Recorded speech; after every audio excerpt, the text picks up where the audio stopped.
we may have been wrong about little Elizabeth Siders. Now, I don't know. I hate to say, but look, this is really bad.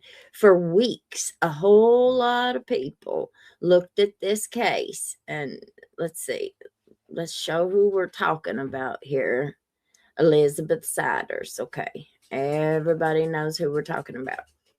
Now, for weeks, a lot of people looked at this case and asked the very same question. The question was Elizabeth a victim too? Was she trapped in that house along with those kiddos? Let me find my glasses here. And, most of us, we want to think the best of everybody.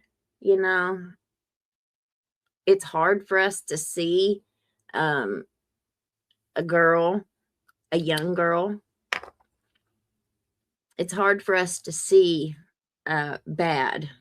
At least it is for me. I don't know about y'all, but it's hard for me to look at this girl and see something other than a victim. It just is. Now, we asked, was Elizabeth a victim? Was she trapped in that house? Was she controlled by the men or even Grandma Siders? Heck, I don't know. Was she another woman in the middle of that mess who had been broken down, isolated, and then left with no way out?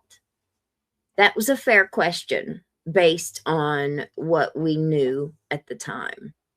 But tonight, the paper trail has changed. When the paper trail changes, we change with it. It's just the way that it's got to go. Elizabeth Siders has now been indicted alongside of Gary Siders Jr. in a separate child sex abuse case involving a minor authorities say was not part of their immediate family. That opens this door into a whole other realm. That is not a small update. That is not a footnote. That changes the whole frame because this case is no longer just about poverty. Not for me, it ain't. It is no longer just about neglect. It's no longer just about 16 kids being found in horrific conditions inside of a home in Hamden, Ohio. Now, according to new reporting, the investigation that brought law enforcement to that house in the first place did not begin as a simple welfare check. Oh, no. It began with a child sex abuse investigation, some allegations. Now, investigators were reportedly there seeking Gary Jr.'s DNA. And when they got inside, that's when they found the 16 kids. Shockingly, they were there investigating a sex abuse claim from a whole other kid outside of their family. And then they found all these kids. So now that we know that part of it, heck, when we were trying to guess what had brought them there, we knew that it was a prior investigation, but most of us were guessing completely wrong. But we were guessing that it was him outside peeing off the porch or something. Boy, were we wrong. Oh, no. And it wasn't just, this investigation wasn't just Gary Jr. Oh, no. Elizabeth. Pregnant Elizabeth. Or, well, she wasn't, she's pregnant, ain't she? Oh, man. Well, Tonight, we are going to do what we always do on Hillbilly Cryme. We are not going to marry our first theory. No, we are not going to protect a storyline just because it fell apart. Nope. We are going to follow the paper. On August 21st, the Ohio Attorney General's office released a 2-paragraph announcement. 2 defendants, Gary Siders Jr. and Elizabeth Siders, were also indicted in a separate child sex abuse case. According to the Ohio Attorney General Andy Wilson's office, Gary Siders Jr., 36, and Elizabeth Siders, 33, were both indicted on 4 charges each, stemming from an investigation opened in March of 26. That was months ago. By the Ohio Bureau of Criminal Investigation regarding unlawful sexual conduct with a minor. The Attorney General says the victim in this case is not a member of their immediate family.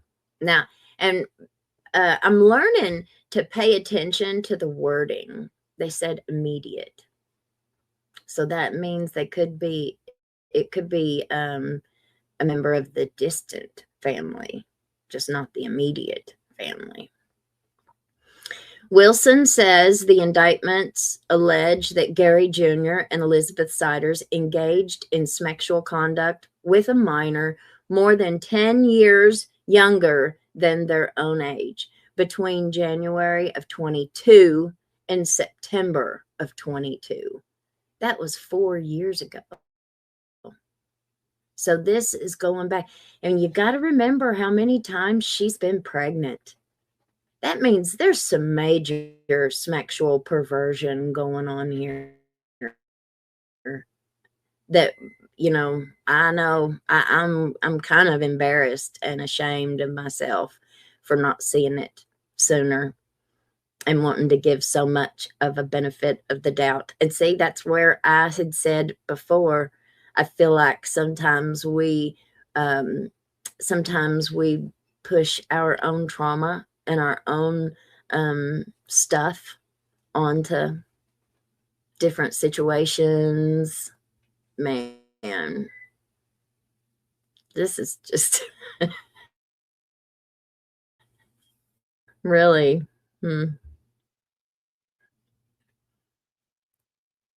I wish I had not been so naive. I feel like I was really naive. I'm trying to close all this stuff out here on my thing. My computer's kind of being slow. So let me close all this out. Do you all feel that way? Or am I being silly? It read, in part, Garibus Jr. and Elizabeth Siders were indicted on 4 charges, each stemming from an investigation regarding unlawful sexual conduct with a minor. The next sentence did the damage. The victim in this case is not a member of their immediate family. Lady Babs, she was pregnant with conjoined twins. Yeah. She was pregnant with the conjoined twins in 22 when she was doing that. See, there's got to be some kind of mental thing. I don't know what it could be. I don't know what it is, but they've got to have some kind of mental illness, don't you think? All right. According to Wilson, the charges that Gary Jr. and Elizabeth face in this investigation are 2 counts each of sexual battery, a 3rd-degree felony. 2 counts each of unlawful sexual conduct with a minor, a 3rd-degree felony. Gary Jr. and Elizabeth, along with Gary Jr.'s parents, Gary Siders Sr. and Christina, were all arrested June 30th on child endangering charges when 16 kids was removed from the home, some of whom were in serious medical condition. Authorities said investigators had been at the home to serve an unrelated warrant. While they never officially announced the contents of that warrant, which is what we're learning now, another warrant had been issued that day for Gary Jr. on public indecency charges.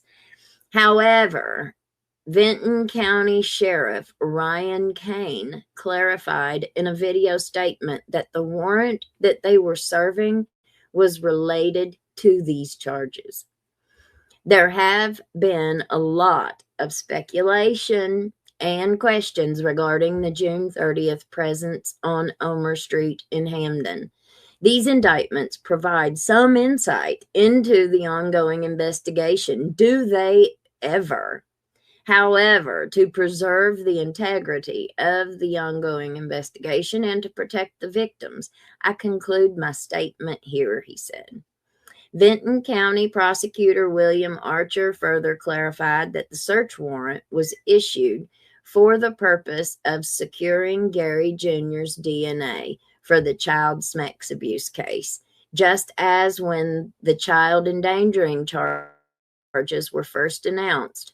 Archer said this investigation is also not a case of human trafficking and that there is no danger to the general public. According to Wilson and Kane, the investigation launched in March into Gary Jr. and Elizabeth stemmed from a different child sexual abuse case in Vinton County, so it was still in the same county. That investigation began in December of 25 and involved sexual abuse allegations involving 2 children. In that case, so this is a completely different case. Oh my gosh, man. In that case, 2 South Bloomingville men identified. See this, Marnie, this is where the 2 men that I heard came in, and I didn't think that they were related. In this case, 2 South Bloomingville men identified by Wilson as Joshua Saunders, 23, and Brandon Henderson, Sr., 40, were indicted and arrested Friday, August 21st. Saunders faces 4 charges, including the R word and gross sexual imposition, and Henderson faces 21 counts, including multiple charges of child endangering, gross sexual imposition, and sexual battery. Along with... For months, the public frame was softer. 16 children pulled from a house on Omar Street in Hamden, Ohio. Horrific conditions. Questions about poverty, neglect, failure of the system. And one specific question. Was Elizabeth Siders another victim? That question was fair based on what the public knew on July 1st. But there is a visual from the intake file that tears that frame apart. On Gary Jr.'s booking paperwork, a box is checked yes next to the words currently pregnant or postpartum. Then it is scratched out and marked no. It is. All right. So the new indictment changed this whole case. Gary Jr. Reportedly faces 27 total charges. Do you guys think this is life? You think they'll ever get out?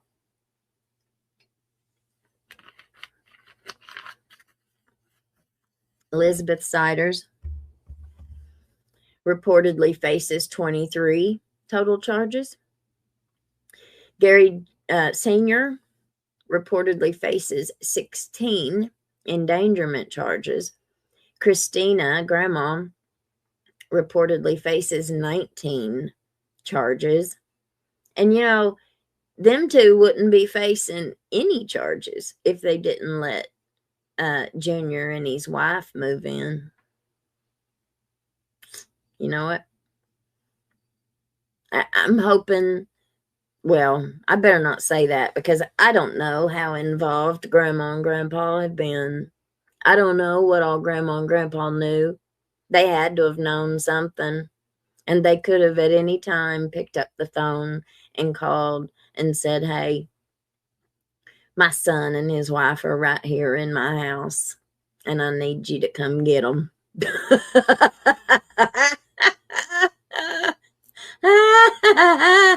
Yeah, I need you to do whatever you need to do and get right on over here. Miss Carrie Ann. I grew up in poverty, but it didn't look like that. I know. I know, man. I know. This was an old article here. It was from 2021. Pike County Sheriff's Office up in Ohio. Sheriff Tracy D. Evans reports that on October 8th at 5:37 p.m., deputies executed a search warrant at the residence of Gary Siders Jr. at 2495 Bobo Road. Bobo Road in Beaver. There were numerous items recovered that had been reported stolen from a local construction site. So this is what made me think it was going to be theft. Was this history of it. Warrants will be requested. And then it went on. This is what made me think it was going to be something to do like receiving stolen property or theft or just something like that. That's what my brain was telling me. I was wrong. I was very wrong. But the headline tonight is not just the number of charges. The headline is that Gary Jr. and Elizabeth are now both indicted in a separate child sex abuse case. Now, according to reporting, that case involves a minor who was not part of their immediate family. Now, that is the part that blows up the old public frame, blows it all out of the water. Because if Elizabeth is now charged in that child sex case, then this is not just a question of whether she failed to protect her own children, right? The allegation now is that she participated in abusing outside that original frame. So that's a very different conversation altogether. All charges are still allegations. They are presumed innocent until and unless they are proven guilty in a court of law. But a grand jury has now said that there is probable cause for these charges to move forward. So that does say something. And we're not talking about a Letcher County grand jury. We're talking about a Vinton County grand jury in Ohio. So this is the part that I think we should really hear. According to those new reports, law enforcement did not just show up at the Siders' house for a routine welfare check. They were reportedly there because of the sex abuse investigation. Investigators were reportedly seeking Gary's DNA. That matters because for weeks people have asked, well, why now? Well, why June 30th? Well, why did authorities finally go through that door? Well, now the answer appears to be that another investigation led them there, another sexual abuse investigation. So that means those 16 kids were found because a separate sex abuse case cracked open the door. That's chilling because it raises the question that if that other investigation had not happened, when would those children have ever been found? When one of them died? So here's the charge breakdown from the reporting. Gary Jr.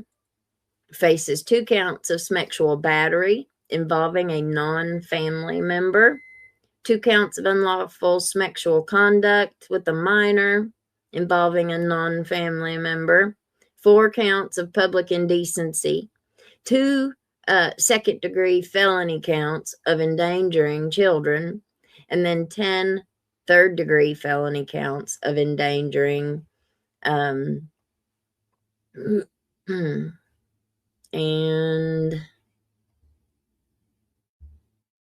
7 misdemeanor counts of endangering.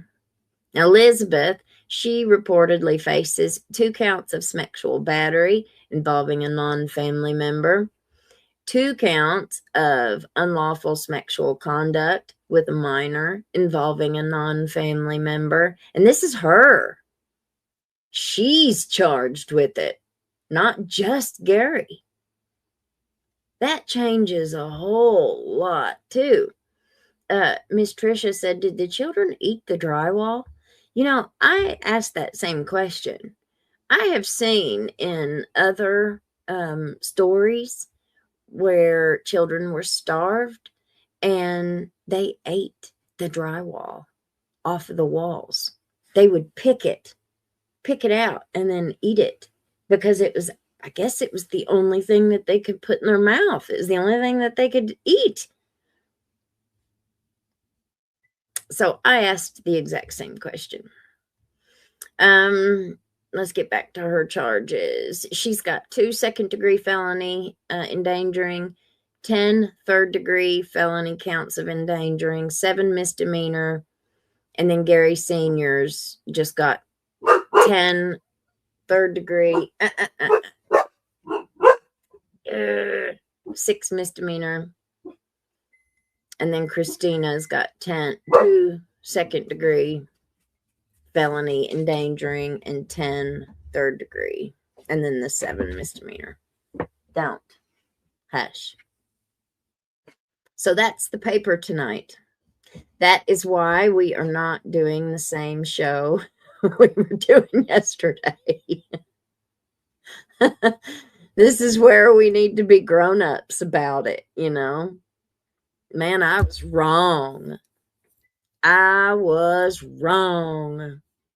A lot of us wanted Elizabeth to be one person, the one person in that house that could be understood, that she was different.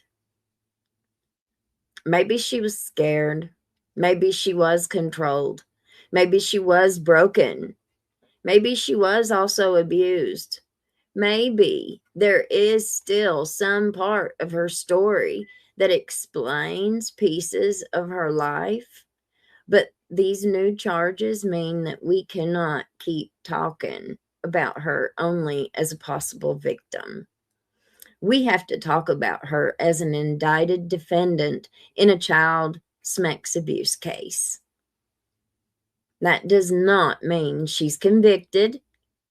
Not a typo. A man's intake form briefly recorded that he was pregnant. That one clerical mark is the whole case in miniature. A system so staggered by what it walked into that it couldn't keep its own records straight long enough to see who was carrying a child and who was charged with abusing one. Before we go deeper into what the documents actually show, make sure you're subscribed to Endless Cryme, because we don't just cover the story, we follow the evidence.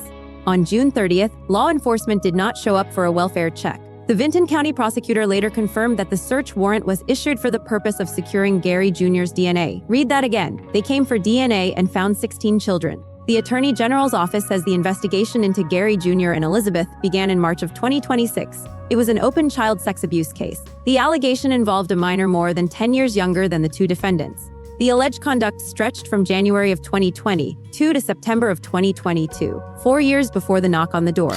Along with this announcement, Wilson announced that Gary Jr., Elizabeth, Gary Sr., and Christina were all indicted on numerous charges related to the endangerment of the 16 kids within their home. The charges in the separate child endangering investigation, and that's with the 4 in the family, 2 second-degree felony counts of endangering children, 10 third-degree felony counts of endangering, 7 misdemeanor counts of endangering, and that's 19 charges for Gary Jr.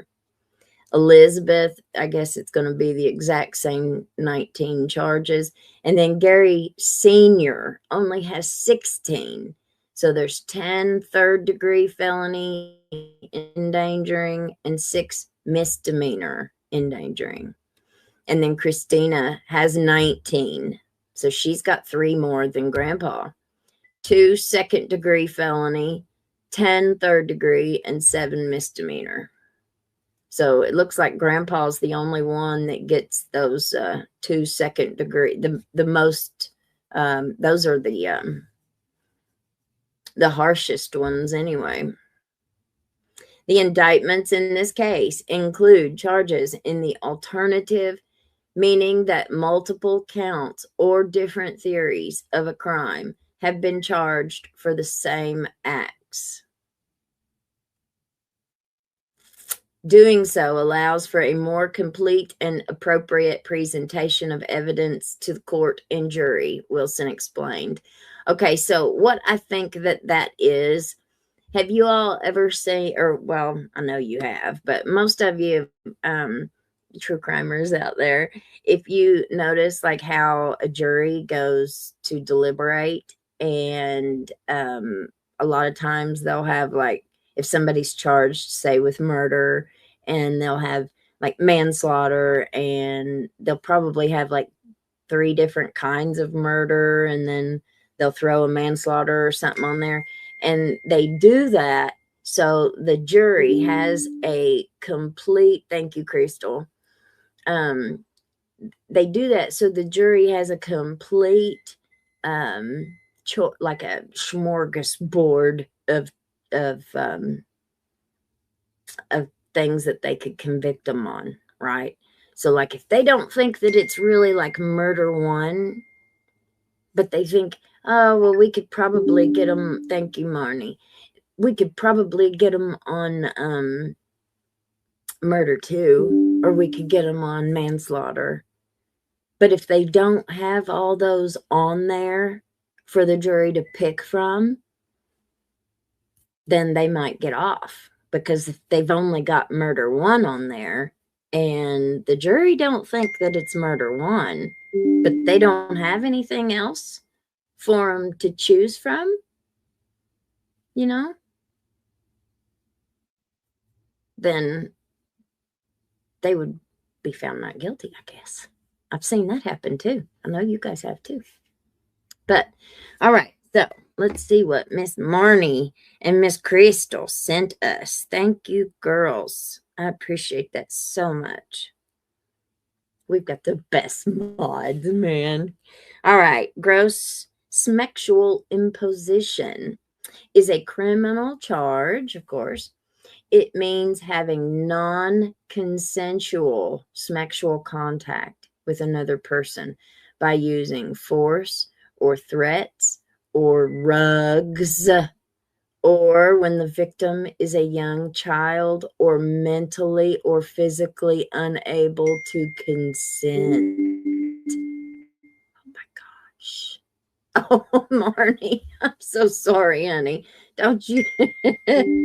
You be careful, sissy. God bless you. Marnie pulled over on the side of the road to send us that. She was driving. Oh, I told you we got the best mods, man. Jeez. Praise the name of Jesus. All right, so you know what that makes me wonder? You see how mentally handicapped everybody tends to be. Surely they weren't doing nothing to anybody, a child that was mentally handicapped. That sure would be bad, wouldn't it? Well, I mean, it's all bad, but I don't know why I'd be surprised.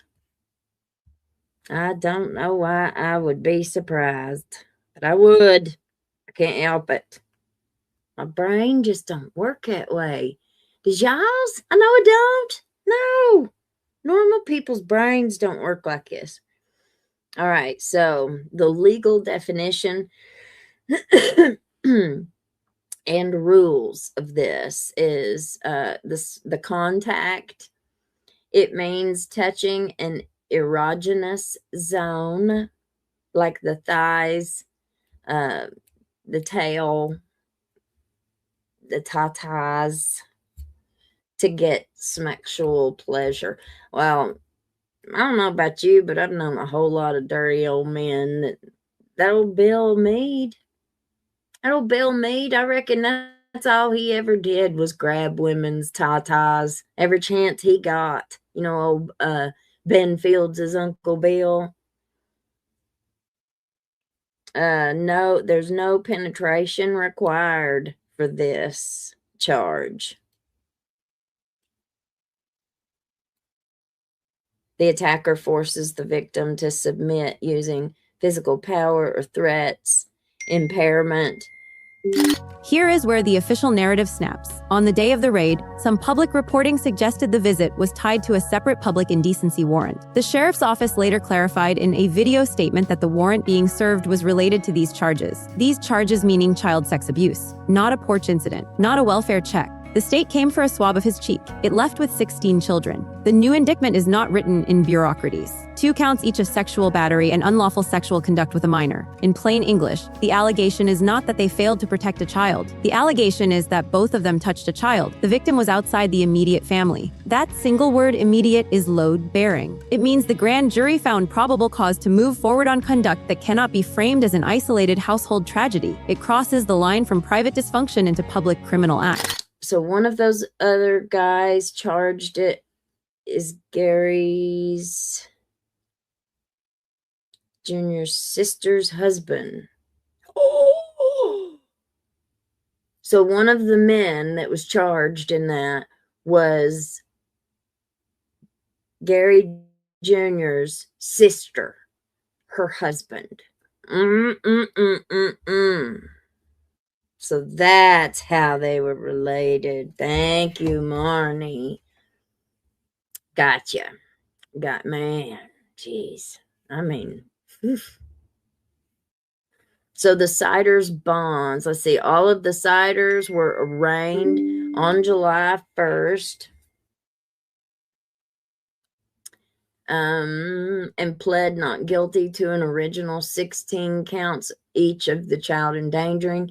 They then waived their preliminary hearings the following week. The Siders bonds were then set at $300,000.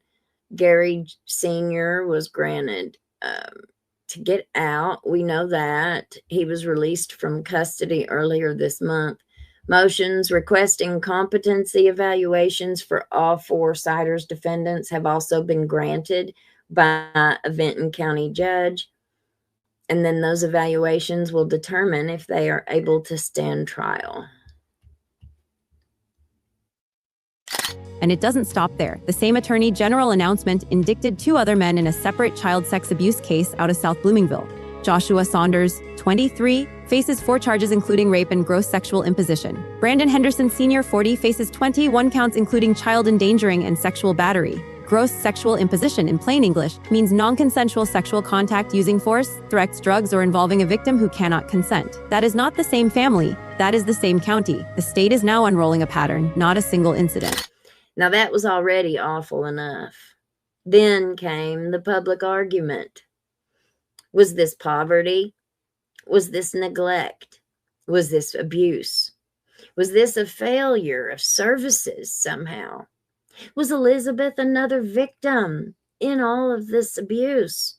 Was she a victim in that house? And I'll say it again because it matters. Based on what we knew then, asking whether Elizabeth was a victim too was fair. It's absolutely fair. Women can be controlled. Women can be trapped. Women can be abused and still be charged. Women can be both harmed and responsible for harm. But these new indictments mean that we now have to look at Elizabeth a little bit differently.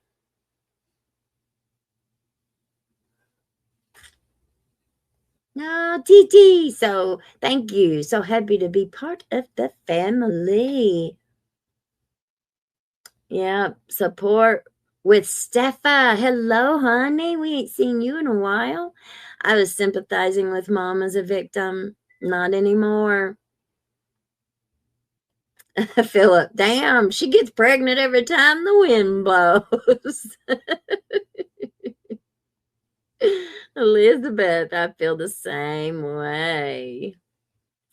Yeah, I agree. It's almost embarrassing at this point. Oh.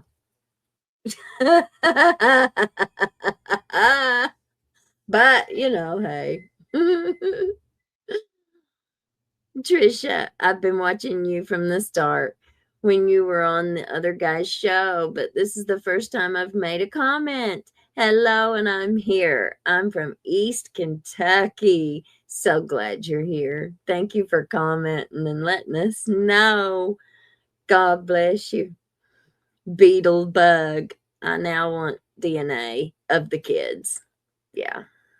Oh, yeah. This whole thing has turned into something just completely different. Oh, I'm glad you're helping us digest. What's a huge surprise to me? What about you? I'm surprised in the whole thing. I'm surprised that there was so many sexual abuse. The Attorney General's office also used a phrase that sounds like legal filler, but is actually the state hedging its bets.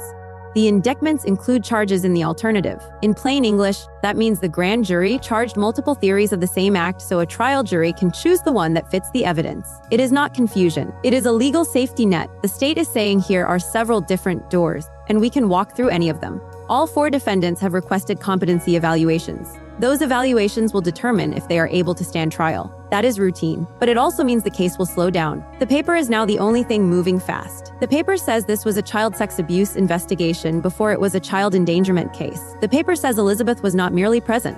The paper says Gary Jr.'s DNA was the key. But here is the question that should sit like a stone in your stomachs. If a separate child sex abuse investigation had not cracked open that door on June 30th, how much longer would those 16 children have been inside? 1 more month, 1 more year, until one of them died. Man, oh man. So let's back up for everybody new. On June 30th, 2026, law enforcement went to a home on Omer Street in Hamden, Ohio. Inside that home, authorities found 16 children. Now, earlier reporting said that the children ranged from about 18 months old to 18 years old. That's a lot of pregnancies. Now, officials and reporting described horrible conditions. We do have some photos. Let me go grab one. We also have that old article that they'd put up. So this is just one of them. I think this might be the basement. I'm not sure, but most of the house looked just like this. So we saw reports about the children being found in a small room upstairs. Let's see if I have it sitting right here handy too. I got a picture of that room. Let's see. Yep, there it is. So this is where they slept. And you can see in the back the mattresses that are on the floor. Look at the crates sitting on the floor. Is that their chairs?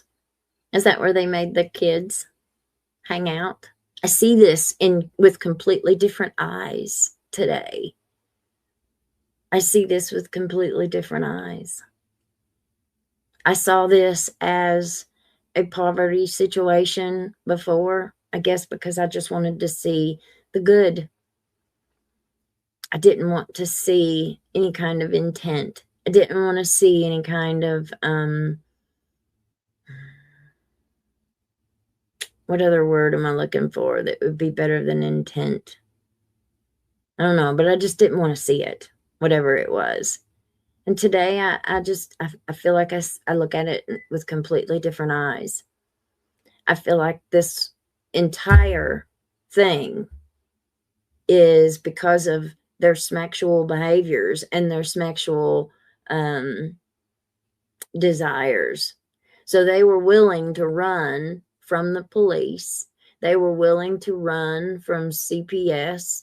They were willing to run from everybody that they could run from so they wouldn't find their kids, so they wouldn't take their kids. Before I saw this as, oh, they were just not wanting their kids to, be taken because of truancy or something to that effect. And now we see that it's something completely different. It's something totally way, way, way worse than truancy, right? And they had children that were in dire need of medical care in that house. They were in critical condition. They needed help. Something else that I caught in one of those announcements that the prosecutor gave, he said that this whole thing jumped off from some very studious dollar store employees. So now we found out where I really don't know how. Like, how did a sexual abuse case pop off with the dollar store? Unless maybe the dollar store employees just called in for concern over the kids. And I don't know. I don't know how that happened. But he did credit the dollar store employees with popping it all off. The state has not answered that. It cannot answer that. But the warrant proves the only reason the children were found was that investigators needed Gary Jr.'s DNA for an entirely different child. That is not a safety net. That is a coincidence. That does not mean that we know every fact, but it does mean that the sympathy lane just got a whole lot narrower. And if these allegations are proven, then the public was not just looking at a woman who failed to protect children and failed to protect her own children. We were looking at somebody accused of participating in the harm. And, now I look at the whole thing with her own kids differently as well.